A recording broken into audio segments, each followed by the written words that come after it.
Hi guys, the long awaited time is here.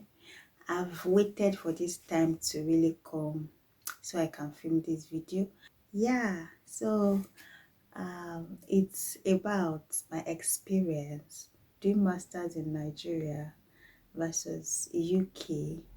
Yeah, so I had my first masters in Nigeria in financial economics for the sake of information, and I just concluded another master's here in digital business management.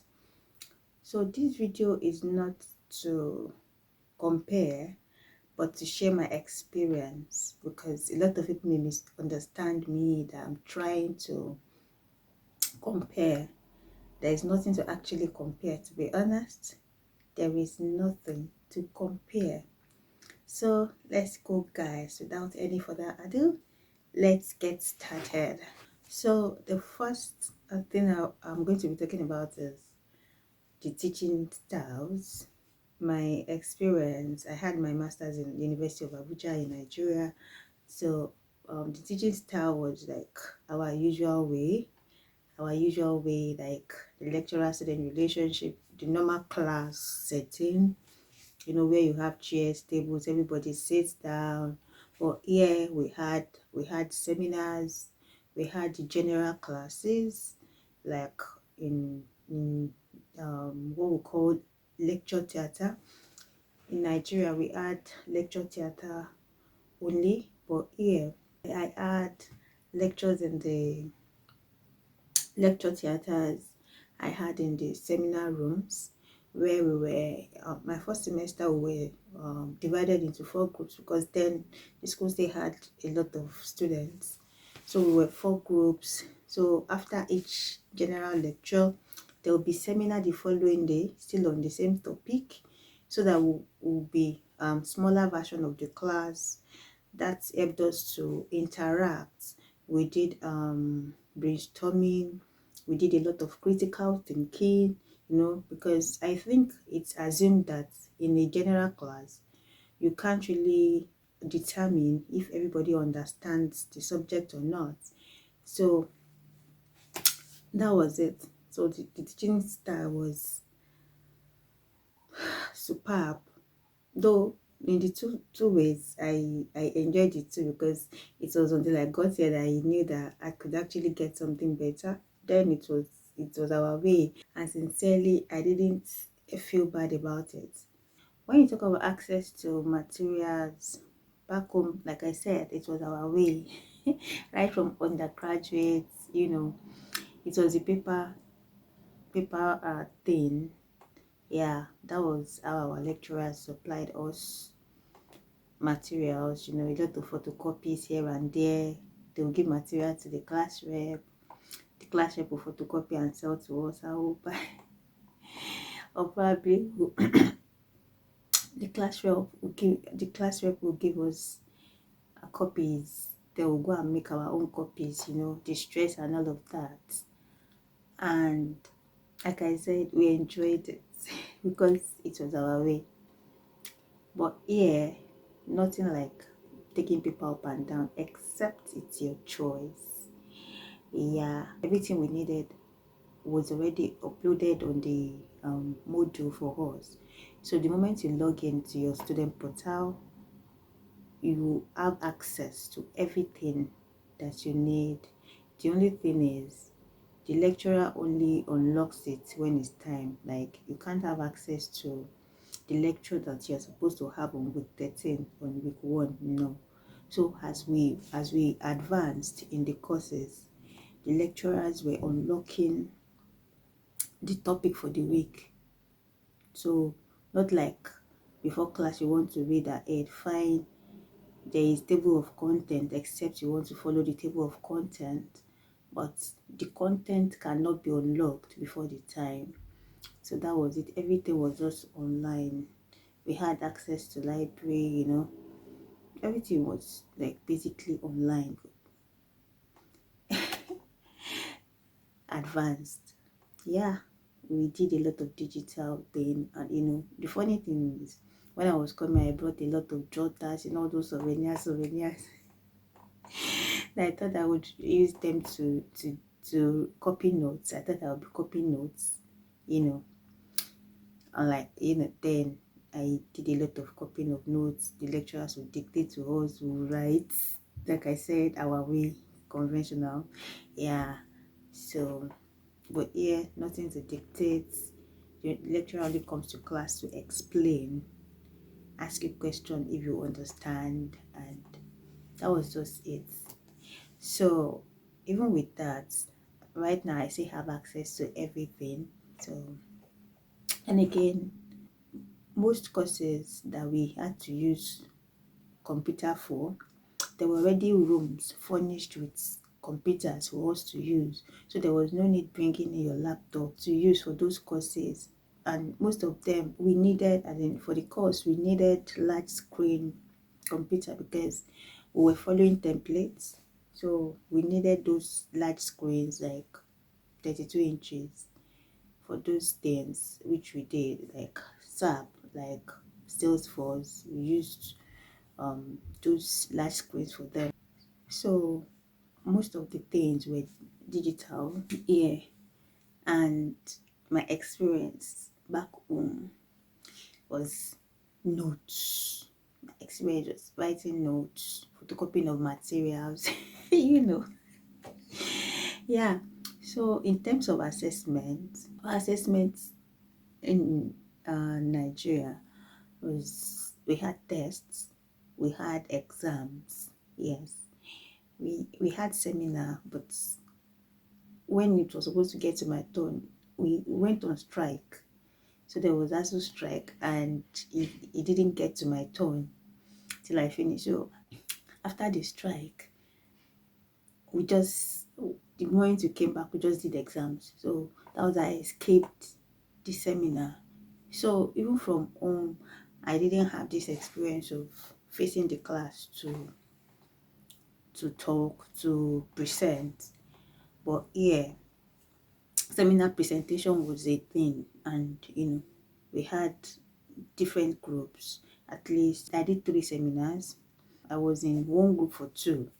Yeah, then the other one I was on another group entirely. So seminar presentation was a thing here. So for basically for our assessment here, there was no exam. We only did personal assessment, like personalized version of what you are presenting as a group. That one was particular percentage, and the group work was particular percentage, and the write-up was a particular percentage. So everything made up the 100%. So there was no exam, which I really liked, though we put in the work, because it was not a walk in the park. Like, as simple as that sounds, it was not that easy. Yeah, we made it. So in terms of support system, yeah, we had support system here. You could directly email your lecturer and ask questions, and the lecturer has obligation to respond to you. Yeah, you won't want to invade their privacy, but at the same time, they have to respond to you. So we had access to our lecturers. The lecturers sat with us in class to even do stuff on the computer, like people that were stuck, we had that kind of access. And this place, there's nothing like professor so fine, that they are professors, that they are doctors, but it's not as pronounced as we have back home. That it was like we're literally worshiping them or something. No, we still accorded them their respect, but at the same time, like, we still had access to them, could still relate with them freely. Yeah, so that was it. We had support system. Yeah, though at home we could still ask questions, but not like the kind of freedom that we had here to God. Yeah, so I'll be talking about the cost of the two. Yeah, in Nigeria, everything I paid like for tuition was just 194,500. That's the tuition. I think I paid acceptance fee of maybe 12,000 or something. I can't really remember. And I transported myself on several occasions to go there. What else? We did clearance. We did paid for certificate and all of that, but I can't really tell if I calculate everything spent. I don't know if I'll be able to calculate up to 500,000 naira. Yeah, I don't know, or let's say between 500,000 naira and 600,000 naira. But yeah, we needed to migrate, so like I came with my family. We paid school fees. School fees was 16,300 pounds. We paid IHS fee 1,000 plus times 4, plus visa fee 400 and something pounds plus times 4, accommodation, feeding, and all of that. So like that was why I said we can't actually compare the two, because there is nothing to compare. There's nothing actually to compare. You know, when you look at the cost involved and all of that. Yeah, I'll be talking about the academic environments. Back home we had the rigid environments, like structures that cannot be moved, that cannot be shifted. We had theory-based lectures. I could remember there was a time we needed to use, was it economics lab or something? I think then we were doing econometrics, and the lecturer wanted to show something on the system. A lot of us could not even see the screen because we were standing, the room was choked, there was no even breathing space. A lot of people were literally outside the class and that they could not even get into the class, let alone seeing what the lecturer was doing. But here, everybody had access to at least one person to one computer in any of the classroom that the lecturer has been assigned to, you know. So everywhere you get to, those things have already been installed for our use. Here we had interactive learning, like I said earlier. The environment was easy for us. The library well equipped, computers everywhere, like different rooms. The textbooks were there, though we really didn't have any course to consult textbooks as such, because what do you want to compare when almost everything is even digitalized? Also, the library here, we had 247 access. It was like during the session you can go to the library anytime.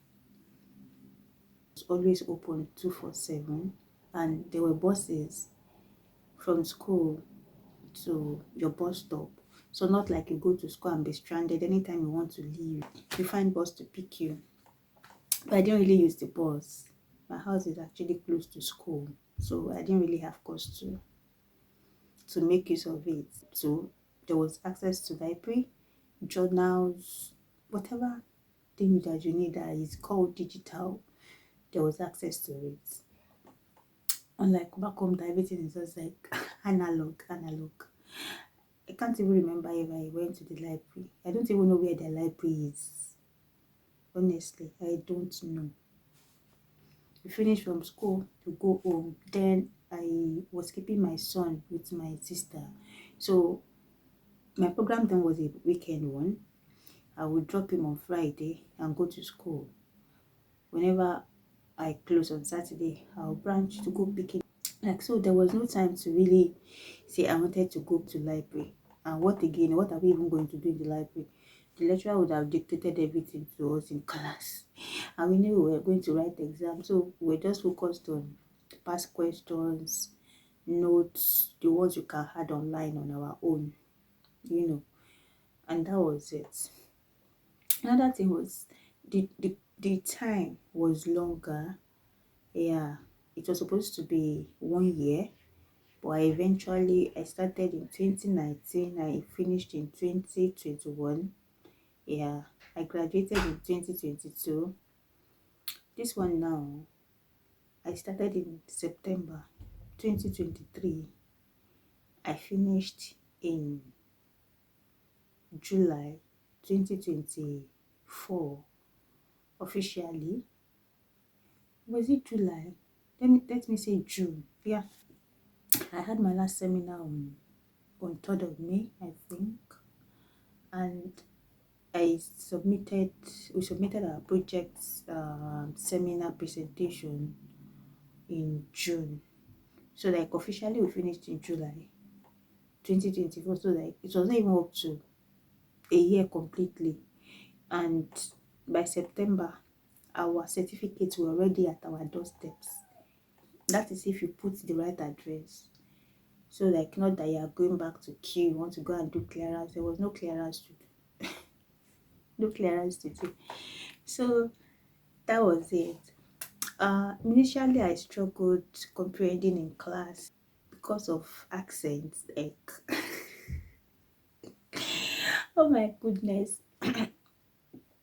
I knew that would happen actually because I don't watch foreign films. So like it was tough initially, but now I'm blending. At least when people are talking now, if I'm looking at them very well, like can I pay attention? I hear whatever they say. Though there are still some that are so twisted, but I'm better. So like that was what could have been an issue, but with time and like luckily for us, they came down to our level. So most of the lecturers were clear compared to what we hear people speak outside, like the way people speak outside. Some people you don't even hear what they are saying at all. So for like back home, our English is our English, no complication. No complication at all. So what did I miss? Talking of culture and social life, their culture here is different. God, here there is no social life. Nothing like, though there was global week, there was like cultural something, but there was like cultural something, but it was not like gym that we could have had back home. Unlike everything back home is like cruise, we maximize everything. Here it's either the people that you are supposed to meet there, they come for shifts. No, their culture here is different. That you are in the same class with somebody does not mean that person will come and talk to you. Like there were people that we literally didn't communicate for a moment. Like go to class, take your lectures and go home. So the good part was I had a number of Nigerians in my class, so it was easy. And another thing that I didn't talk about is, in Nigeria, our set is our set. Like everybody comes in at the same time, you finish at the same time. Here you meet the people from the previous session. Like they have two sessions that they merge together, kind of. So when we came in, the people that came in January, we came in September. The people that came in January, they were having their second semester. Their second semester was our first semester. So when we started, so the people that came in January was our own second semester. The people that came in January, it was their first semester. So like it was different from what we had back home, that all of us will start together and finish together. But here, the people in your class, it does not mean that all of you will start together and finish together. That's the way they run their stuffs here. So, and another thing I would say is this masters helped me to gain more confidence because of the seminar presentations, and now I don't think there is any academic podium. I can't mount. So far I'm prepared for it. If it's not impromptu, it's impromptu. I don't know. Let me not be too confident, but so far I'm prepared for it. Sincerely, I can face any crowd. So what else? We had career fairs, unlike back home, do your masters and go. Majority of us that came for the masters were already working class then, so like there was nothing like career fair. Here there were different types of career fair. Even though when I went for the first career fair, I was just targeting souvenirs that those companies brought. Word, right? But that was what I did because I didn't know the implication of what I was doing. The second one, I got more serious because reality was already turning on me. And the last one, yeah, I went so serious. Even though I still had eye for chocolates, I still picked chocolates, picked souvenir bags, I still picked pens. But I knew what I went there for, and I asked questions, took flyers, and all of that. So,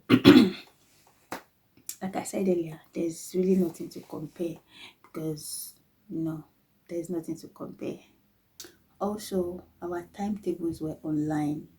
The moment you log in, you see your timetable there, and you can influence your timetable. If it does not suit you, you can go back to the IT department and tell them to adjust. Though that was possible for us in, yeah, it was possible in second semester. First semester we were 4 groups, but when the people that came before us left, we were 2 groups.